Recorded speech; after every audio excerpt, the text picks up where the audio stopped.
February the 21st, 1990, I accompanied a crew from Nippon Television Network to witness a test flight of an object over Groom Lake, which is known as Area 51.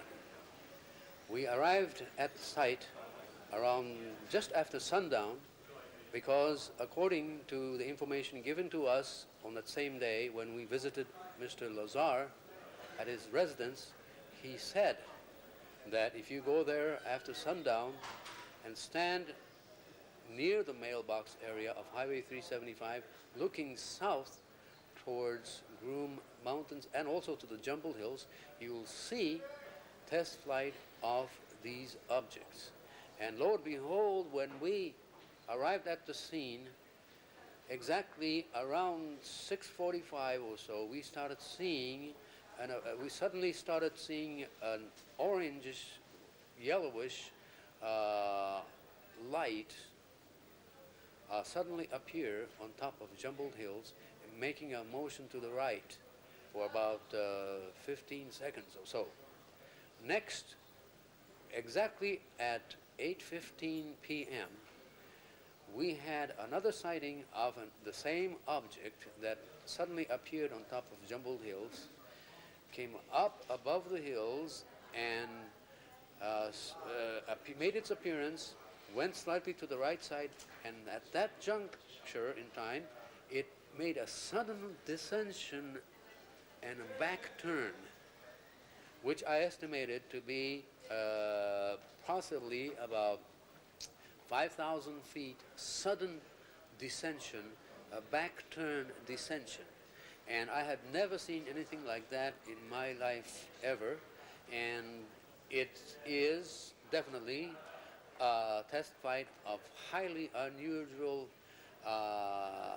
object, a demonstration of technology, a propulsion system so exotic right now that we don't know what it was, but it was being tested at that very night. I said, why at sunset? And he said, well, statistically, up in that area, there's the least traffic around then. So I drove with Bob and the real estate appraiser, Gene Huff, and myself, and we drove up there, got there just a little bit before sunset. I took my Celestron telescope, we took a video camera, got out of the car, and within maybe 10 or 15 minutes, this disc comes up from behind the mountains and starts doing all these fantastic maneuvers. It was a light, a very bright light, and you couldn't see the disc form.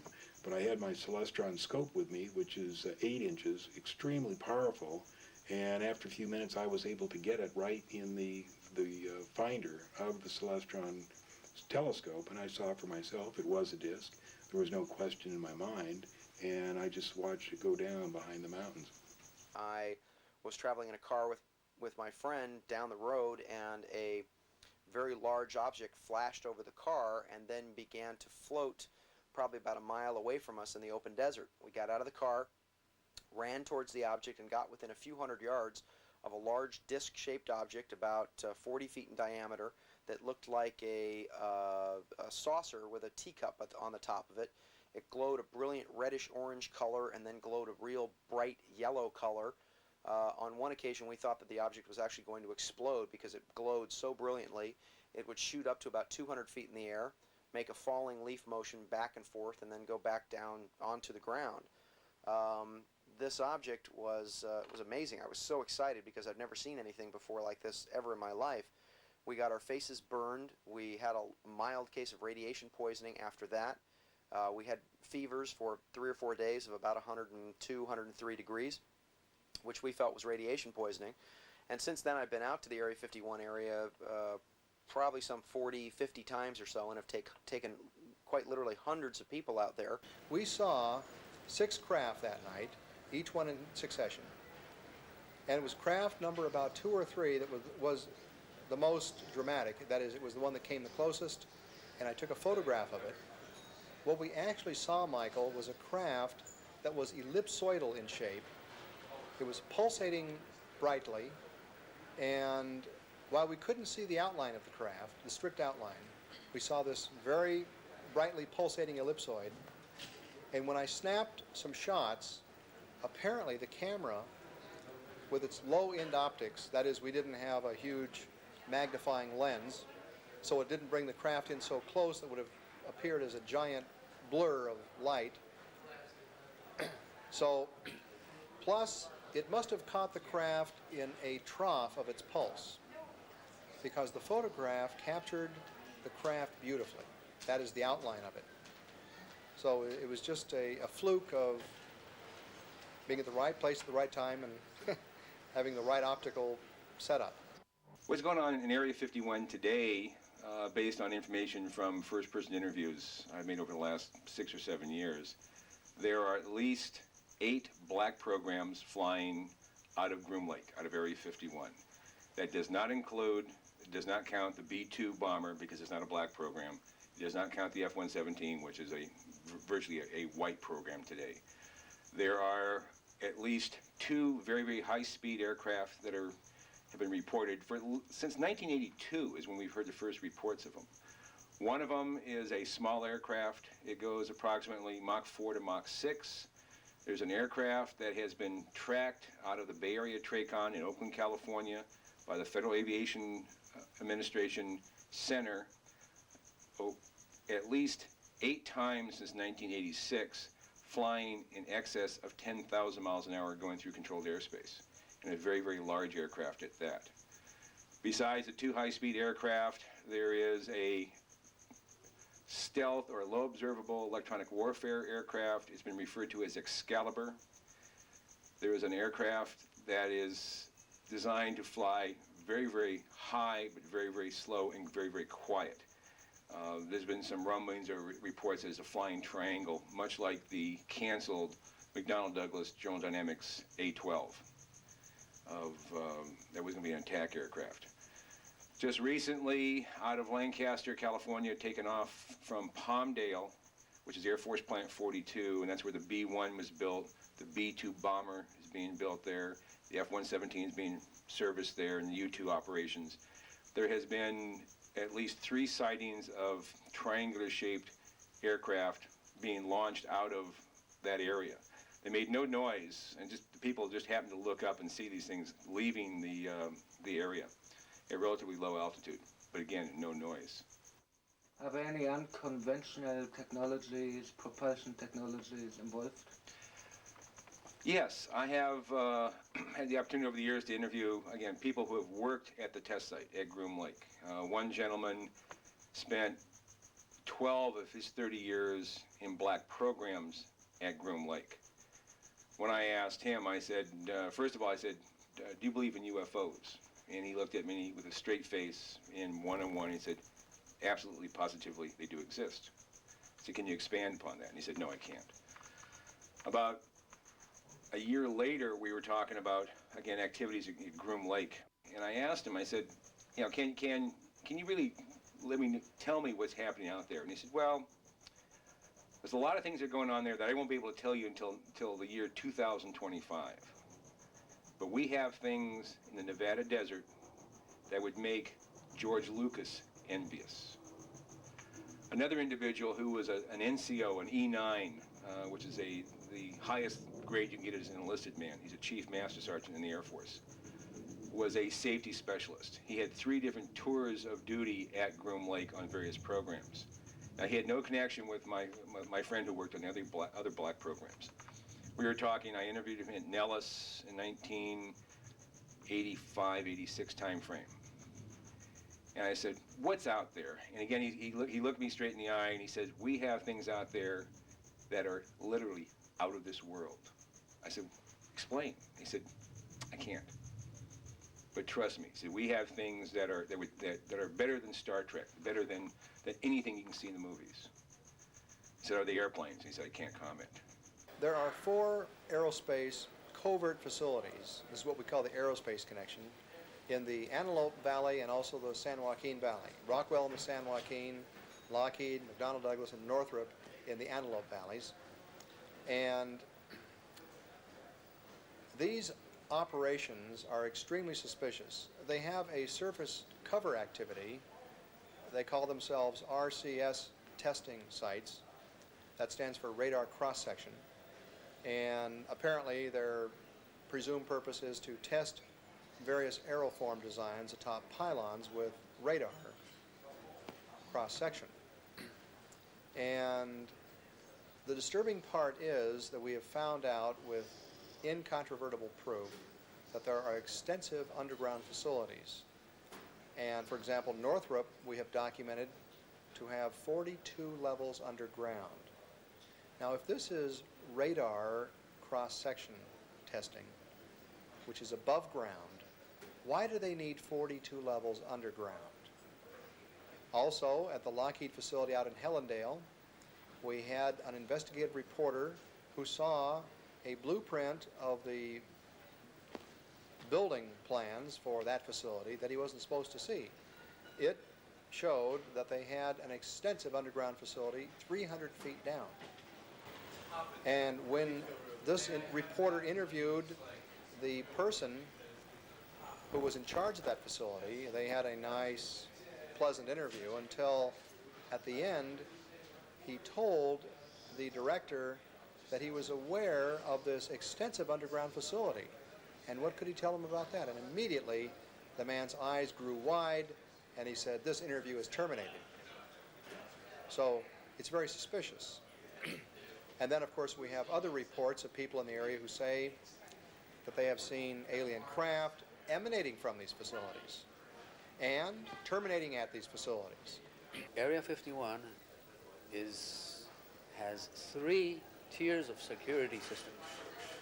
The outer perimeter security, the inner security, and also the regular military security, plus automated security system. We're talking about outer perimeter security. Area 51 is using semi-private security firms such as Wackenhut Corporation. We call them Wackenhut SS because basically it's the way they operate.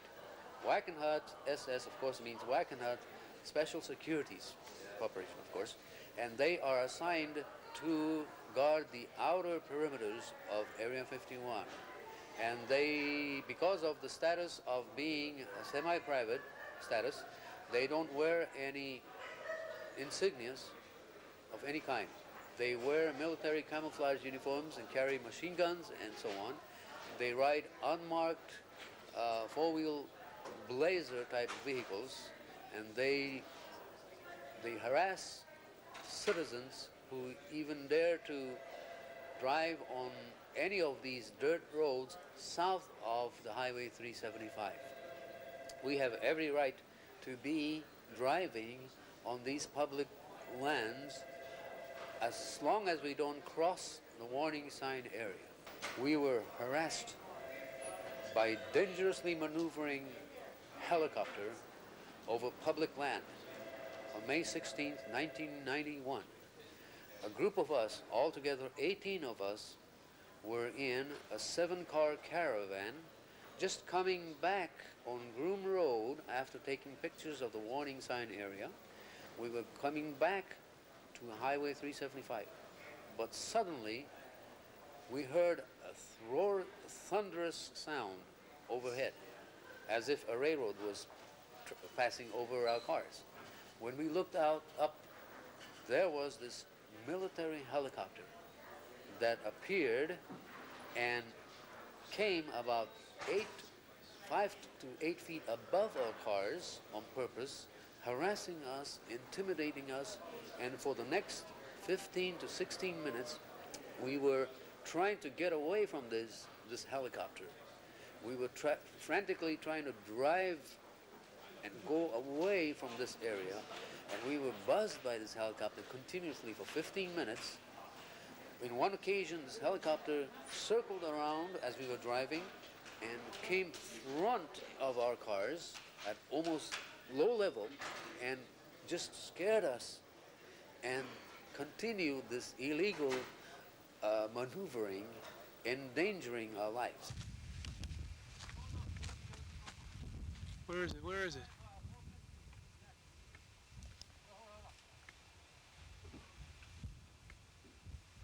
There it is.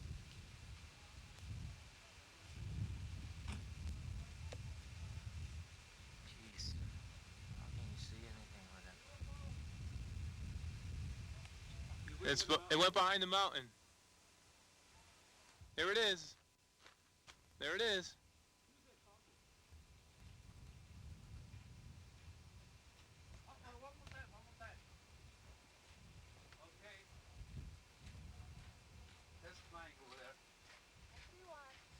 Huh? Yeah, it's test flying. It's going to continue for the next stop. Wait, there it is. Yeah, it's flying over there. Yeah, it's moving back and forth. Take a look at here. Yeah, take a look at it. It's the light. See, when I see it, it's darker off. It's hovering over there. I had to put the gain on just to see it.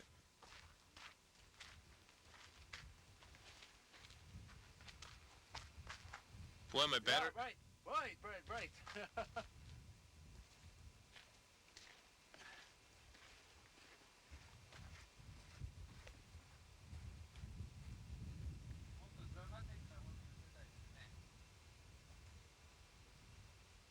Fortunately, this isn't doing me any good.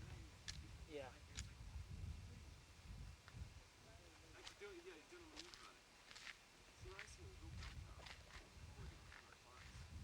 I think so.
Groupie, I got it on tape. I don't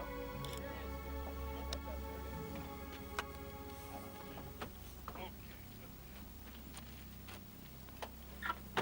Now it's gone.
flares, aerial maneuvers, or test flights of extraterrestrial spacecraft? One thing is sure. Their flight characteristics were more than unconventional. Our eyewitnesses were convinced.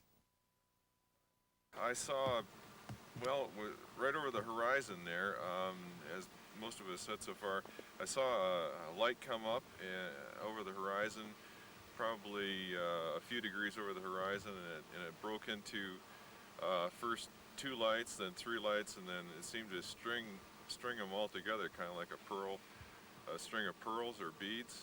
And there seemed to be a connection as the light jumped from one position to the next, and it was kind of an orange-yellow color, and it seemed to be sort of swirling around at the same time. It wasn't a straight directional thing. It's kind of like they were going like this. What was that they saw in the skies above Nevada? We'll try and have some answers next. A big UFO convention came to an end in Las Vegas last night, and afterwards, naturally, some of the members went out in the desert to search for UFOs. A news crew went along, too, and sure enough, it wasn't long before a mysterious, unidentified object appeared. Not too surprising, somewhere up there, you see it, because this patch of desert is right near a military test site. This looked like no aircraft lights that any of these folks had ever seen. This was a bona fide UFO sighting? I think it was, yeah. And UFO means unknown flying object, and this definitely was nothing I've ever seen before. Was it a bird? Was it a plane? Was it the Aurora, the secret plane? We don't know. More to come, I'm sure, and the Air Force is not saying anything as usual. Oh, fascinating. You have a good weekend, of course, all of you. Good night, everybody.